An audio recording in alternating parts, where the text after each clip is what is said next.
दोस्तों, body building का craze तो पूरी दुनिया में है। लेकिन क्या आप जानते हैं कि बॉडी बिल्डिंग अपने आप में एक दुनिया है और इस दुनिया में कई बार कुछ ऐसे हादसे होते देखे गए हैं जिनके बारे में सोच पाना भी हम आम इंसानों के लिए नामुमकिन सा है। बॉडी बिल्डर्स के बारे में ऐसा कहा जाता है कि जब वो स्टेज पर होते हैं तो वो अपनी लाइफ की सबसे वीक स्टेट में होते हैं। ऐसे में कई बार वो गिर जाते हैं, यहाँ तक कि उनकी मौत तक हो जाती है और ये काफ़ी ज़्यादा हैरान करने वाली बात है। अब ऐसा क्यों होता है, इसके बारे में जानने के लिए हमारी वीडियो में अंत तक बने रहिएगा, क्योंकि इसके पीछे का सच आपका दिमाग घुमा कर रख देगा। और हाँ, चिंता मत कीजिए, क्योंकि हम आपको बार बार स्टेरॉइड की कहानी नहीं बताने वाले, बल्कि इसके अलावा भी बहुत सी चीज़ें हैं जो एथलीट के शरीर पर इफेक्ट डालती हैं। और वो क्या है, चलिए जानते हैं। डिहाइड्रेशन। दोस्तों, जब बॉडी बिल्डर स्टेज पर जाते हैं तो उससे पहले अगर उनसे कोई भी गलती हो जाए, उसका खामियाजा उन्हें बहुत बुरे तरीके से भुगतना पड़ता है, क्योंकि स्टेज में परफॉर्मेंस देने के दौरान ही कई बार बॉडी बिल्डर्स को इतनी बुरी तरह से दर्द झेलना पड़ता है कि आप सोच भी नहीं सकते। और इसका सबसे बड़ा कारण डिहाइड्रेशन है, क्योंकि डिहाइड्रेशन तब होता है जब इलेक्ट्रोलाइट्स कम हो जाते हैं। उदाहरण के तौर पर सोडियम ले लीजिए, क्योंकि स्टेज पर बॉडी बिल्डर्स ज़्यादा ड्राई दिखना चाहते हैं ताकि उनकी मसल्स अच्छी तरह से निकल कर आए। ऐसे में दोस्तों, बॉडी बिल्डर्स को हार्ड और ड्राई लुक पाने के लिए डिहाइड्रेशन का प्रोसीजर अपनाना पड़ता है। और स्टेज पर ड्राई होने के लिए बॉडी बिल्डर्स अक्सर दवाइयाँ लेते हैं, जिसे आमतौर पर डायूरेटिक के नाम से जाना जाता है। दोस्तों, कई सारे डायूरेटिक ऐसे होते हैं जो बॉडी के अंदर इलेक्ट्रोलाइट्स का बैलेंस बिगाड़ देते हैं। और दोस्तों, जैसे इलेक्ट्रोलाइट का बैलेंस बॉडी के अंदर बिगड़ जाता है तो उसका नतीजा ये होता है कि बॉडी में क्रैम्प्स यानी कि ऐंठन होनी शुरू हो जाती है। अब ये क्रैम्प्स या तो सोडियम क्रैम्प्स होते हैं या पोटेशियम क्रैम्प्स होते हैं। असल में दोस्तों, जब सोडियम की मात्रा बहुत ज़्यादा नीचे चले जाती है तो सोडियम क्रैम्प्स आ जाते हैं, या फिर पोटेशियम की मात्रा बहुत ज़्यादा बढ़ जाती है तो पोटेशियम क्रैम्प्स आ जाते हैं। ऐसे में क्रैम्प्स इतने ज़्यादा बढ़ जाते हैं कि बॉडी बिल्डर स्टेज पर खड़ा तक नहीं हो सकता।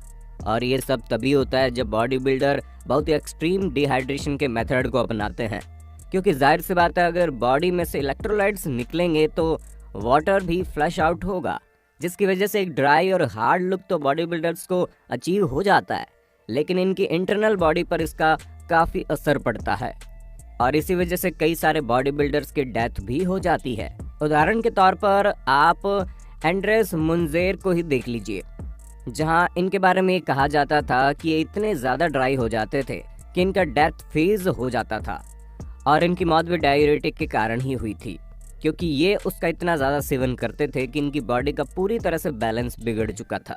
इनकी बॉडी में बहुत ही ज़्यादा पोटेशियम इंक्रीज हो गया, जहाँ वो बॉडी में पोटेशियम डालते थे और सोडियम को पूरी तरह से फ्लश आउट कर दिया करते थे। और जैसा कि हमने आपको बताया कि जब ये अपनी बॉडी में पोटेशियम की मात्रा को बढ़ा लेते हैं तो इन्हें पोटेशियम क्रैम्प्स आते थे। हालांकि दोस्तों, इनकी मौत होने के कई कारण थे, लेकिन ये एक बहुत बड़ा कारण था, क्योंकि ऐसा होता है जब एक्सट्रीम क्रैम्प्स आते हैं तो शायद दिल में भी क्रैम्प्स आ जाते हैं, जिस वजह से बॉडी बिल्डर को अचानक से कार्डियक अटैक आ जाता है, जिस कारण बॉडी बिल्डर स्टेज पर ही मर जाते हैं। ऑल टोटल आप समझ गए होंगे कि अगर हम बॉडी बिल्डर्स के स्टेज पर ही गिरने या फिर मरने के कारण के बारे में बात करें तो डिहाइड्रेशन एक बहुत बड़ा कारण है। Low blood sugar.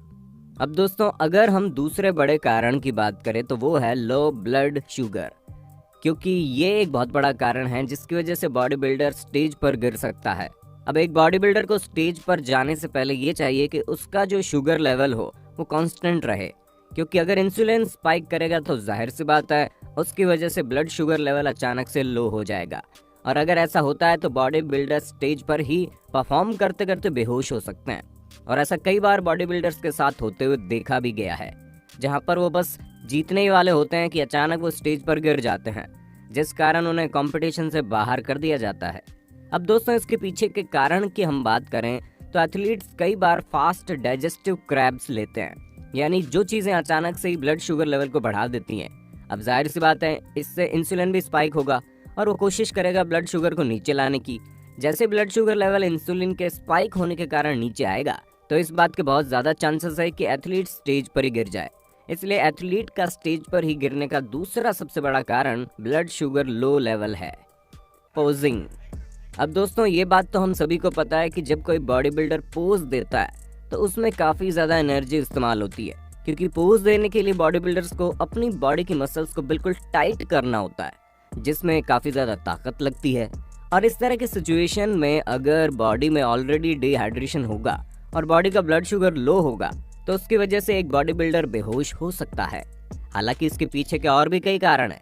मान लो किसी बॉडी बिल्डर की फैमिली में अगर कोई मेडिकल कंडीशन है, जैसे कि हार्ट की कोई प्रॉब्लम है या किडनी या लीवर वगैरह की कोई प्रॉब्लम है, तो इस तरह का बॉडी बिल्डर अगर स्टेज पर परफॉर्म करता है तो उसके ये सभी चीज़ें ज़्यादा असर करेंगी, क्योंकि जेनेटिक इफेक्ट आ ही जाता है, जिसका पता बॉडी पर प्रेशर देने के बाद चलता है कि हाँ ऐसा कुछ है। उदाहरण के तौर पर आप डलास मैक कार्वेर को ही ले लीजिए, जहाँ इनकी फैमिली बैकग्राउंड में प्रॉब्लम थी। इसी वजह से हम सभी ने देखा Dallas McCarver Arnold classic Australia की स्टेज पर पास आउट हो गए, और ऐसा इनकी ब्रीथ शॉर्टनेस की वजह से हुआ था, क्योंकि इनकी फैमिली बैकग्राउंड में प्रॉब्लम थी। और बाद में देखा गया कि इनको जो हार्ट था वो एवरेज ह्यूमन के मुकाबले 3 गुना ज़्यादा भारी था। ऐसे में दोस्तों ये सारी चीज़ें भी होती है। अगर कोई बॉडी बिल्डर की फैमिली में पहले से ही प्रॉब्लम है और वो सारी गलतियां कर रहा है, जैसे बॉडी को ड्राई करना है, फिर ब्लड शुगर लेवल को कम करना, तो उससे ये चीज़ें ज़्यादा असर करेंगी, क्योंकि ऐसी कंडीशन में हार्ट अटैक आने के बहुत ज़्यादा चांसेस हो जाते हैं। और हार्ट अटैक कोई झेल पाता है तो कोई नहीं झेल पाता, ये भी आप बहुत अच्छे से जानते हैं।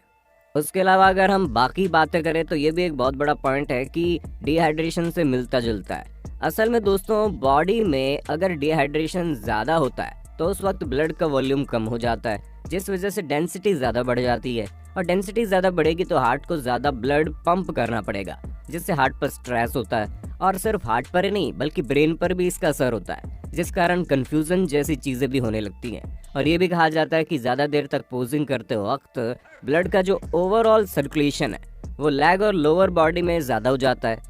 ऐसे में अगर ब्रेन को उतना ब्लड नहीं मिला जितना उसको चाहिए होता है तो उसकी वजह से एक बॉडी बिल्डर बेहोश हो सकता है।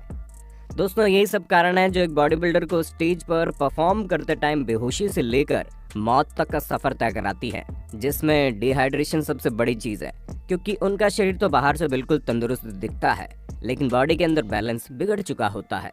अब अगर हम इसके थोड़े समाधान की बात करें तो दोस्तों किसी बॉडी बिल्डर को बॉडी में ज़्यादा पोटेशियम होने की वजह से क्रैम्प्स आ रहे हैं तो यहाँ ज़रूरत है कि उसकी बॉडी से पोटेशियम को बाहर निकाला जाए। तो उसके लिए बॉडी बिल्डर को एक अलग तरह की दवाई दी जाती है जो पोटेशियम को बाहर निकालती है। हालांकि इसे भी डाययूरेटिक ही कहते हैं, पर इसके सोल्यूशन अलग होते हैं और ये बहुत ही ज़रूरी है ताकि बॉडी में जो पोटेशियम की मात्रा बढ़ गई है उसको निकाला जा सके। दोस्तों डॉक्टर्स कई बार क्या करते हैं कि ग्लूकोज वगैरह तो चढ़ाते ही हैं, साथ ही इंसुलिन का भी इस्तेमाल करते हैं। यानी कि मान लीजिए अगर कोई बॉडी बिल्डर अचानक से हॉस्पिटलाइज हुआ है तो उसको ये सब चीज़ें देकर बॉडी के इम्बैलेंस इलेक्ट्रोलाइट्स को वापस से बैलेंस किया जाता है। लेकिन अगर सोडियम की कमी की वजह से क्रैम्प्स आ रहे हैं तो फिर सोडियम को वापस से बॉडी में डाला जाता है ताकि उन क्रैम्प्स को बंद किया जा सके। और अगर हम लोग ब्लड शुगर की बात करें तो दोस्तों जो बॉडी बिल्डर सिंपल क्रैब्स ले रहा है तो उसे थोड़ा सा फैट भी इस्तेमाल कर लेना चाहिए, जिससे इंसुलिन एकदम से स्पाइक नहीं होगा। और जब इंसुलिन एकदम से स्पाइक नहीं होगा तो ब्लड शुगर लेवल भी अचानक से लो नहीं होगा। और फैट के सेवन में पीनट बटर या फिर आलमंड बटर का इस्तेमाल किया जाता है। और हाँ, इसमें थोड़ा सा नमक भी मिलाया जाता है ताकि हर चीज़ का बैलेंस बॉडी में बना रहे और परफॉर्मेंस अच्छी हो। तो दोस्तों ये थी कुछ ऐसी चीज़ें जो बॉडी बिल्डर को स्टेज पर परफॉर्म करते टाइम झेलनी पड़ जाती हैं। बाकी आपका इस बारे में क्या कहना है, हमें कमेंट में ज़रूर बताना।